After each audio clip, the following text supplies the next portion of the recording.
What's good, people? It's your boy Les from the St. Jean family. I was from Let's Do React, and welcome back to the channel. I appreciate you guys for stopping by and rocking with your boy once again. And I just want to let you know that you are blessed and also that Jesus loves you. So what we got today? Beating 5 scam arcade games with science. But before we jump into this video, if you haven't already, subscribe to this channel, man. Give this video a like. You'll be doing me a favor, and at the same time, you'll be helping me out. So if you got me, appreciate it. Let's get it. Don't ever step foot in another arcade again until you've watched this video in its entirety. Let's get started.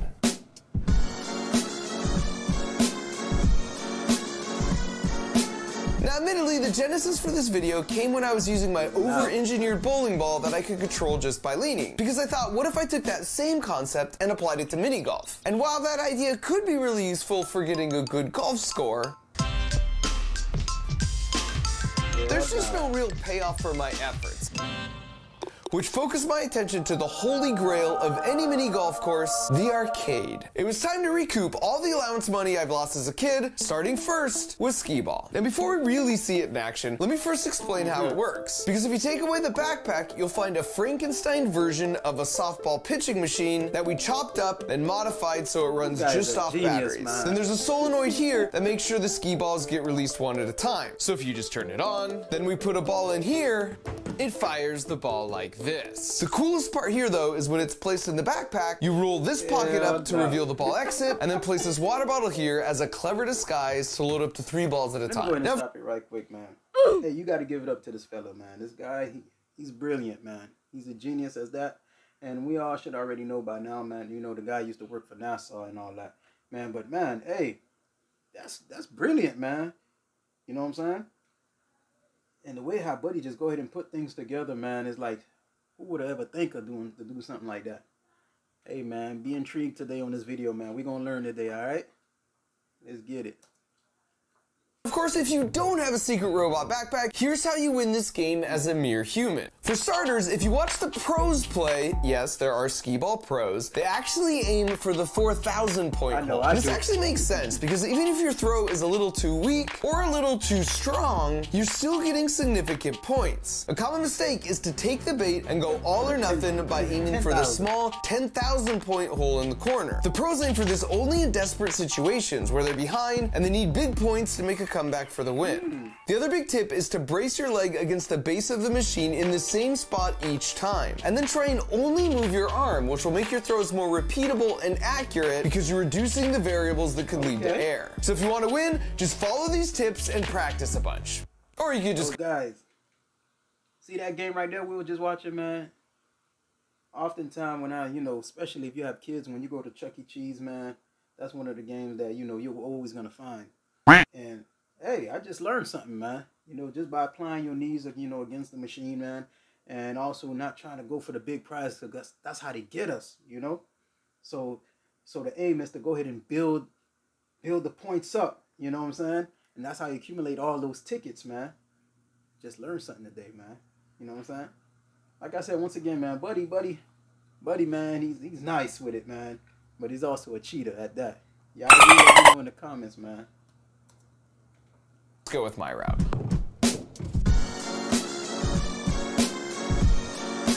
Damn it, man. So then when you're all done dominating, or if you think one of the workers might be getting suspicious, you can just pick up the backpack at any point and walk away with a bunch of tickets on your card. Up next is one of my personal favorites, basketball. In this case, the backpack is being used just to smuggle the special mechanism inside. Because to the untrained eye, this is just a normal basketball, when in fact, it's a robot in disguise. Now, before I show you exactly how it works, you first need to understand how these games work. Just underneath each rim is an infrared laser and a detector. And then on the front of the rim, on the other side of that metal plate, is a reflector. So when the laser beam shines straight forward, it bounces off the reflector, and then the sensor's like, yep, I can see the beam. So when a ball goes through the hoop, it breaks the beam, and the sensor's like, aha, I didn't see it for a second. At which point it tells the game to add 2 points to your total, because that means you must have scored. In engineering, we call this a beam break detector, and it's the exact same concept you have as a safety feature on your garage door. So if you really want to destroy the high score here, the ball needs to break the beam, then somehow get out of the way so Buddy, man, I could see Buddy as a science major, man, a science teacher, man. I don't really know what Buddy majored in, but I know he worked for NASA. But man, Buddy just make everything sound so easy, man. You know, I love watching Buddy video as well, man. You know, bless you. You know, I love watching Buddy video. That's my wife back there. Bruh. I love watching Buddy video, man. Buddy make life just seems simple, man. Just simple breakdown of it, man. You know, hey, man, science rule, man. You know what they say? Science is evolution, man. It's always evolving.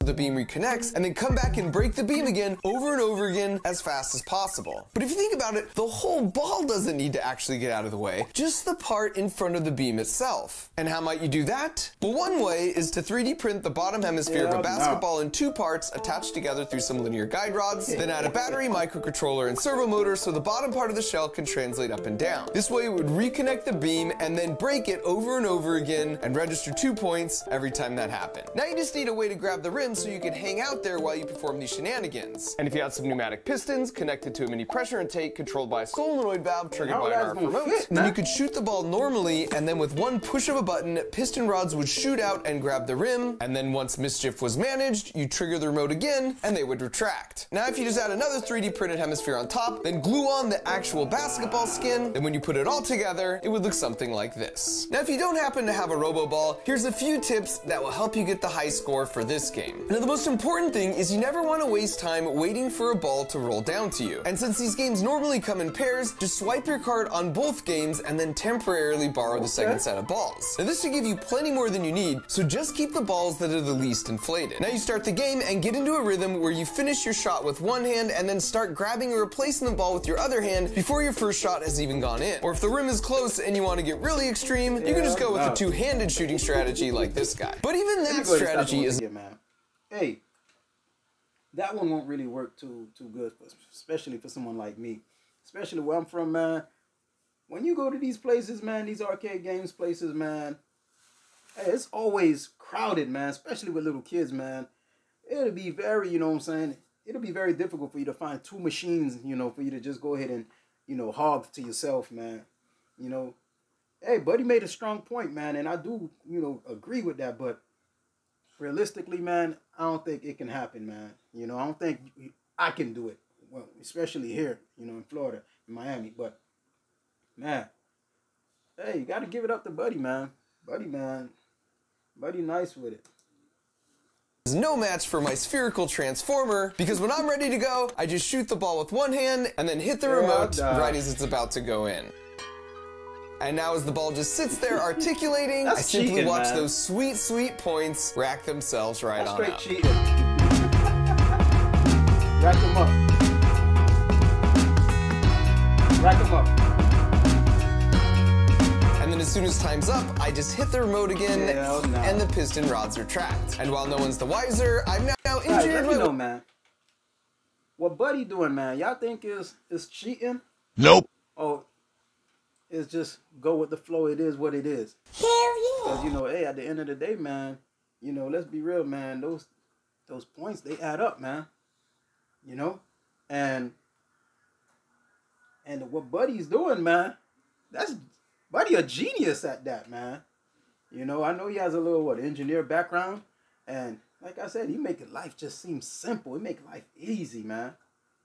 You know, but let me know what y'all think, man. You think, is it cheating what he's doing, or hey, just do what you do? Yeah, let me know, man. Way to a buttload of tickets and a new lifetime high score.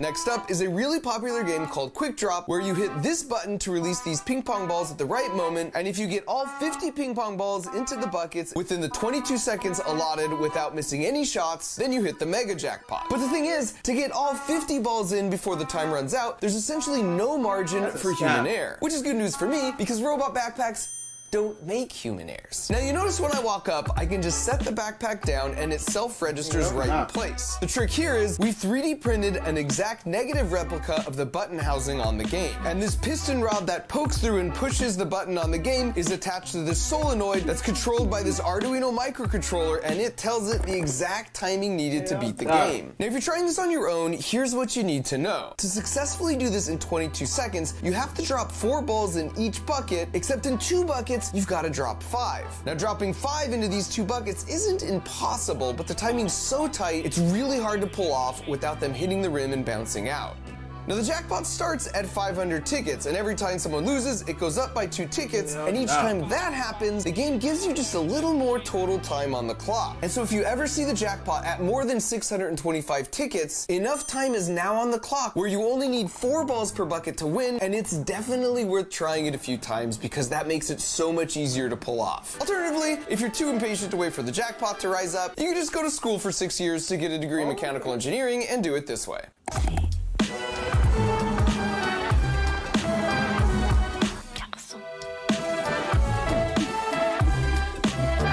And then even as all 554 sweet, delicious tickets are being added to your account, you can just inconspicuously walk away with your backpack in tow. I'm not gonna lie, man.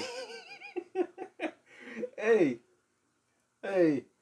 if I was ever one of these arcade place owners, man, these arcade, if I ever own one of these things, man, a spot that tribute to the game heads and stuff like that, the moment I see this guy, I would ban him. Bruh. You know? I would ban him. I would put his face right there at the front door. You know, his picture there. I would not let him in at all, man, because but he's just a pure genius, man. And you gotta love him though at the same time, man. You gotta love him, man. He's the kid, man, that you'd want to sit next to in class, you know. It's cause, hey, you know you're gonna pass, right? Oh man.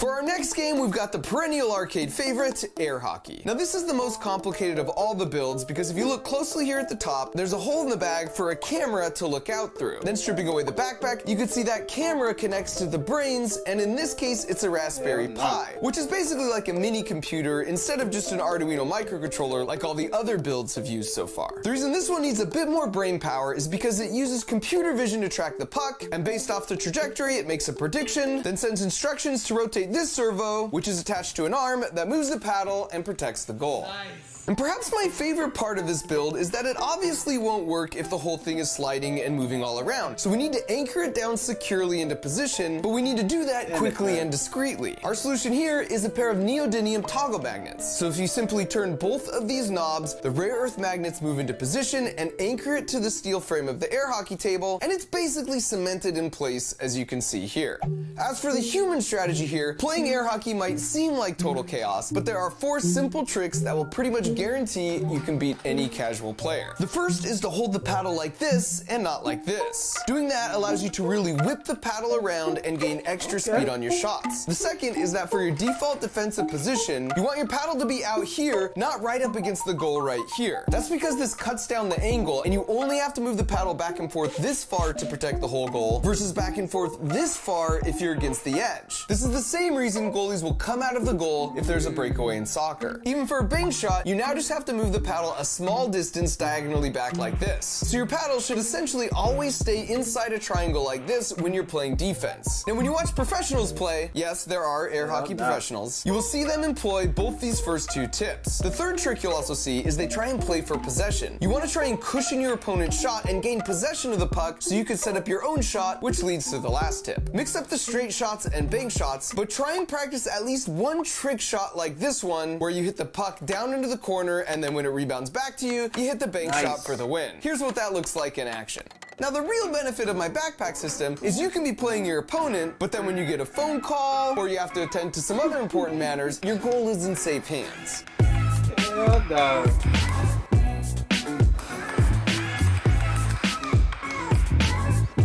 And then at your own leisure, you can eventually just come back and finish things off. Then with the victory securely in hand, you just disengage the 2 toggle magnets with a twist, and you're good to go. And finally, we've got the... What can you say, guys? What can you say, man? What can you say? Ain't no more than ain't much you can say. Buddy, man, he's giving us the game, you know? He's giving it to us, you know what I'm saying? And you gotta love him for what he vote for. The man is a straight genius, man. Write that down, write that down! You know? Wow. That's all I can say. Just wow. the ultimate test of strength, the punching bag. I love this Now game, for this man. one, to make it more interesting, I wanted to find and challenge the guy in the arcade whose muscles looked the least like mine. So I stepped up first and rocked a 678 out of a possible 999. But then he stepped up and rocked an 877. And since that's bigger than 678, the trash talking commenced. Maybe if you spent a little less time at the computer, a little more time in the weight room. So that was disappointing, but lucky for me, I had a trick up my sleeve. Like, actually, because that's a fake arm in order to disguise this. That was the one who's still a little inadequate. It's basically a bionic punching arm powered by 2 spring-loaded pistons. To set the springs, we use a threaded rod and a drill, and once under tension, they're held in place with a quick-release mechanism I can trigger with... That's cheating. Hey, but you know what they say. You ain't breaking the law until you get caught, right? But, bro, that's cheating. Bruh. But it's nice, though. And I liked it. But it's cheating, though, man. I don't care what nobody say. That right there, that takes the cake for me. That, you might as well say that's a weapon, man. You can knock people out with that in the streets, man. my finger at the exact moment I want to punch a thing. And I would classify the initial test in the lab as... Damn it, man.